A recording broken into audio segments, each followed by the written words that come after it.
साथियों नमस्कार। संसद के विशेष सत्र में महिला आरक्षण बिल को पास करवाकर सरकार इतनी आत्ममुग्ध है कि जैसे उसने गोवर्धन पर्वत को अपने हाथों में उठा लिया हो।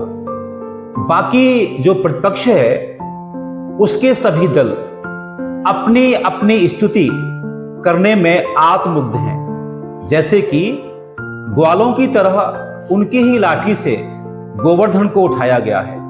किंतु जो मेरी अपनी दृष्टि है, सरकार ने और सरकार के साथ में सारे विपक्ष ने यह इतना महापाप किया है कि इसका प्रायश्चित भी नहीं है।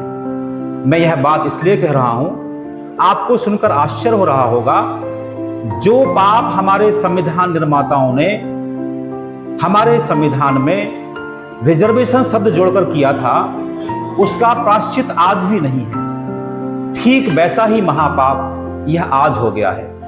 इसके पूर्व भी आप सभी को स्मरण होगा, जिस समय SC/ST एक्ट संसद में कानून बनने के लिए आया था, उस समय भी सारा सदन एक स्वर से उसके समर्थन में उठ खड़ा हुआ था। उसके क्या क्या साइड इफेक्ट हैं, उसके क्या क्या दुष्परिणाम समाज में हो रहे हैं, वह आप सबके सामने है। मैं महिला रिजर्वेशन को महापाप इसलिए कह रहा हूं कि मैं अमित शाह की बात को ही दोहरा रहा हूं। अमित शाह जी ने, जो हमारे देश के गृह मंत्री हैं, उन्होंने राहुल को और ओवैसी को संकेत करते हुए कहा कि 2024 में महिला रिजर्वेशन इसलिए इफेक्टिव नहीं होगा, काश वायनाड जहां से राहुल सांसद हैं और हैदराबाद जहां से ओवैसी सांसद हैं वह महिला सीट हो गया, तब क्या होगा। जिस प्रकार की धमकी या चेतावनी श्री अमित शाह जी ओवैसी और राहुल को दे रहे थे, उन्हीं के शब्दों में यदि मैं उनसे पूछूं कि जिस गांधीनगर से अमित शाह जी सांसद हैं, काश वो महिला सीट हो गई, तब क्या होगा। अरे उन्हें तो छोड़िए, जिस बनारस से नरेंद्र मोदी जी, जो देश के हमारे यशस्वी प्रधानमंत्री सांसद हैं, काश वो महिला सीट हो गई, तब क्या होगा। जो नितिन गडकरी नागपुर से सांसद हैं और उनकी सीट महिला सीट हो गई, तब आप कल्पना करिए, क्या इस देश को इतना अच्छा मंत्री मिल पाएगा जिसने पूरे देश में सड़कों का जाल फैला दिया है। हम उसका दुष्परिणाम भोग रहे हैं। हमारी सीट टीकमगढ़ रिजर्व सीट है। पिछले 10 वर्षों से श्री वीरेंद्र कुमार जी खटीक हमारे यहां के सांसद ही नहीं, मंत्री भी हैं। आप कल्पना करिए, काश सुधांशु त्रिवेदी का जन्म टीकमगढ़ लोकसभा सीट में हुआ होता, तो क्या वह व्यक्ति संसद में पहुंच पाता? कभी नहीं पहुंच पाता। 15 वर्षों के लिए एक सीट रिजर्व होना है, और 15 वर्षों में यदि कोई प्रतिभा उस क्षेत्र में है, तो उस प्रतिभा का तो अंत ही हो जाएगा। मैं यहां कहना यह चाहता हूं कि आप रिजर्वेशन से किसी व्यक्ति विशेष का भला कर सकते हैं, किंतु समाज का नहीं, राष्ट्र का नहीं। यदि राष्ट्र और समाज का भला रिजर्वेशन से होता ही है, तो मैं बड़ी विनम्रता पूर्वक वर्तमान सरकार को और समूचे विपक्ष को चेतावनी देता हूं, चुनौती देता हूं कि आप इसरो में रिजर्वेशन लागू कर दीजिए। जिस इसरो के गुणगान आप गा रहे हैं, क्या वहां रिजर्वेशन है? जाति के नाम पर, धर्म के नाम पर, भाषा के नाम पर? नहीं ना। जिस इसरो ने मंगलयान का चमत्कार कर दिया, चंद्रयान को सफल कर दिया, आदित्य मिशन को सफल कर दिया, इसलिए कि वहां रिजर्वेशन है? बिल्कुल नहीं।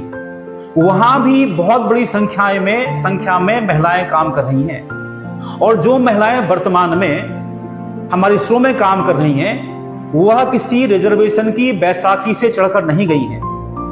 आखिर वो है ना वहां पर।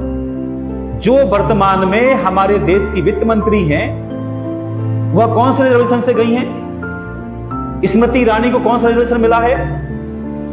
इसके पूर्व सुषमा स्वराज ऐसी विदुषी महिला भी हमारे संसद में सिंह गर्जना करती रही है। उन्हें कौन सा मिला था रिजर्वेशन? मैं पुनः कहता हूं, यह रिजर्वेशन शब्द ही महापाप है जो प्रतिभाओं का गला घोंटता है और देश का बुरा करता है।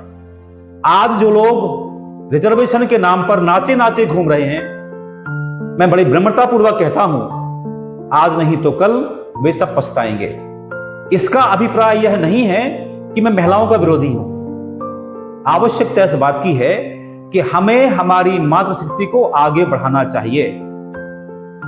आखिर इस देश में लड़कियों के लिए शिक्षा फ्री क्यों नहीं? नर्सरी से लेकर के पीएचडी तक उन्हें शिक्षा फ्री क्यों नहीं दी जाती? सब सुविधाएं उन्हें क्यों नहीं दी जाती? हम उनकी योग्यता को निखारें, ना कि उनकी हम बैसाखी दे दें। मैं पुनः कहना चाहता हूं, जो इसरो ने चमत्कार किया है, जिस दिन आप वहां रिजर्वेशन कर देंगे, फिर चंद्रयान, आदित्य मिशन, मंगलयान की कल्पना केवल सपना हो जाएगी। मैं पुनः कहता हूं, मैं घोर निंदा करता हूं, घोर विरोध करता हूं वह रिजर्वेशन चाहे किसी नाम से हो।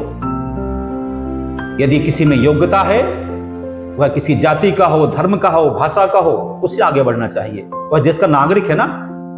आखिर बताइए, मोदी जी ओबीसी हैं, सारा समाज मोदी जी को अपने सराहों पर क्यों बैठाए हुए है?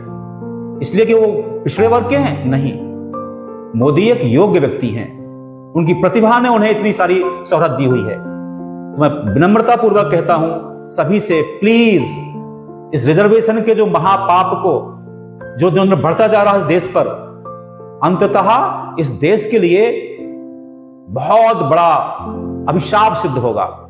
इससे बचिए, यही मेरी चेतावनी है। ओम शांति थी।